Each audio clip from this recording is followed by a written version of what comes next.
Enquanto houver lugares onde seja possível a asfixia social, em outras palavras, de um ponto de vista mais amplo ainda, enquanto sobre a Terra houver ignorância e miséria, livros como este não serão inúteis.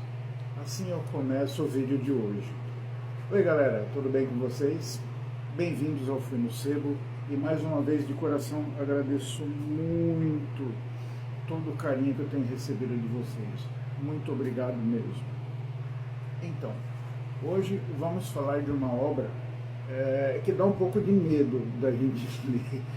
Olha o tamanho do livro. São 1.500 e poucas páginas, 1.510 se eu não me engano. Mas é um livro que, a partir do momento que você entra no enredo, flui de uma maneira absurda, assim, e você não sente, quando você vê, você já terminou de ler e está querendo ler de novo. Isso mesmo, estou falando dessa edição aqui de Os Miseráveis, do nosso querido Victor Marie Hugo, mais conhecido como Victor Hugo aqui no Brasil. Muito bem, o que eu tenho para falar sobre esse livro aqui? Além dele ser absurdamente grande, né? É um tijolo, né? Dá para construir uma casa com esse cara. O que eu tenho para falar sobre esse cara aqui hoje? É uma indicação tanto quanto assim, necessária para a vida da gente. Por quê? Bom, vocês vão entender isso aqui no decorrer do vídeo. Essa edição particular aqui, né, esse cara, saiu pela Martin Claret em 2007, essa edição. Mas esse livro aqui, desde a época que ele foi escrito ali pelo Victor Hugo, ele tem inúmeras edições. Saiu muita coisa dele. E mesmo peças de teatro, foram feitas várias encenações aí sobre o tema, inclusive, se eu não me engano, em meados ali de 2000, mais ou menos, né, um pouquinho antes, teve uma apresentação ali no teatro da Avenida Brigadeiro Luiz Antônio. Eu fui assistir, muito interessante, me inspirou muito. O que temos para falar sobre esse cara? Ele é um romance ficcional, né? Ele é uma história inventada dentro de uma situação política que era existente. O Victor Hugo, ele escreveu esse livro, pasmem vocês aí, vocês que se aposentaram, tiozinho, né, de pijama, pantufa na frente da TV, né, aquela coisa toda. Fique sabendo que o senhor Victor Hugo aqui, ele escreveu esse livro, ele tinha 60 anos de idade, veja você que bacana, né? E sim, na plena flor do desenvolvimento intelectual dele. Ele escreveu coisa pra caramba, meu Deus do céu. Era uma lista gigantesca para mim colocar aqui, e o tempo aqui do aplicativo não permite isso, mas é uma lista absurdamente grande. E eu separei essa obra e duas outras aí que eu vou falar para vocês, porque elas têm uma correlação, tá? Mas vamos voltar aqui na biografia do autor. E Victor Hugo, ele se autoexilou num condado que chamava Guernsey, que ficava no território da coroa britânica, por não concordar com a política imperial. Naquela época ainda, né, era tido como o plano político regencial era império, né? E o Napoleão III, quando tomou o império, né, quando ele assumiu o império, ele começou com algumas coisas lá que deixaram o Victor Hugo assim, bastante chateado com a situação. E ele, como era também, além de tudo, né, além de escritor, além de poeta, além de pintor, além de N outras artes que ele fazia, ele era um cidadão que ele era muito atuante politicamente. Então, quando ele viu que esse novo imperador, ele foi colocado naquele cargo e estava fazendo muitas coisas desagradáveis ali, que principalmente estava mexendo muito com o senso político do Victor Hugo, ele resolveu se autoexilar. E nessa de se autoexilar, ele escreveu algumas coisas, e entre elas ele escreveu esse livro aqui, Os Miseráveis. Tá? Esse livro, ele é composto de 5 partes.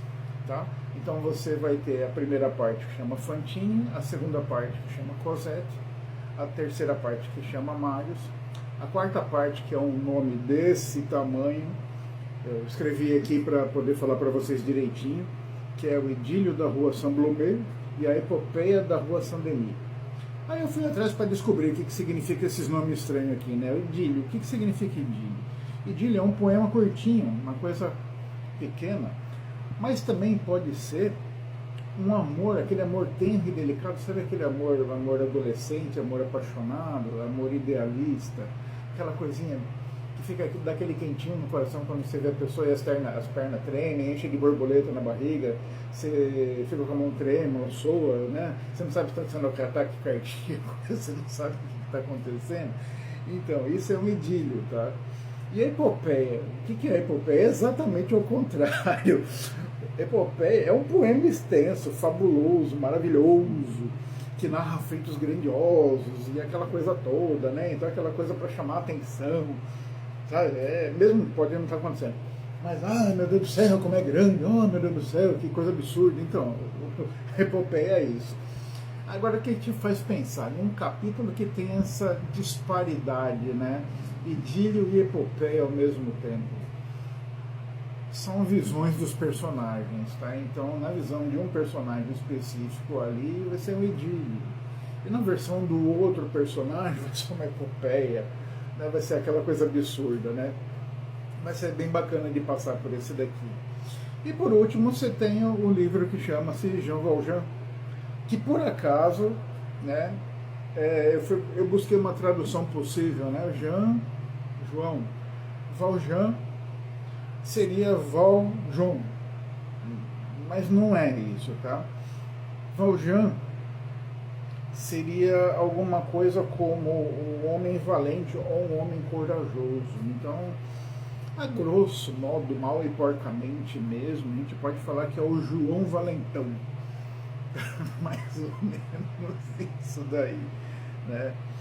Mas ele tem o porquê de ser assim, tá? É interessante, ele está dividido por livros, porque ele te dá a versão dos capítulos não em cima, basicamente, da personagem, mas é do ponto de vista da personagem tudo o que está acontecendo.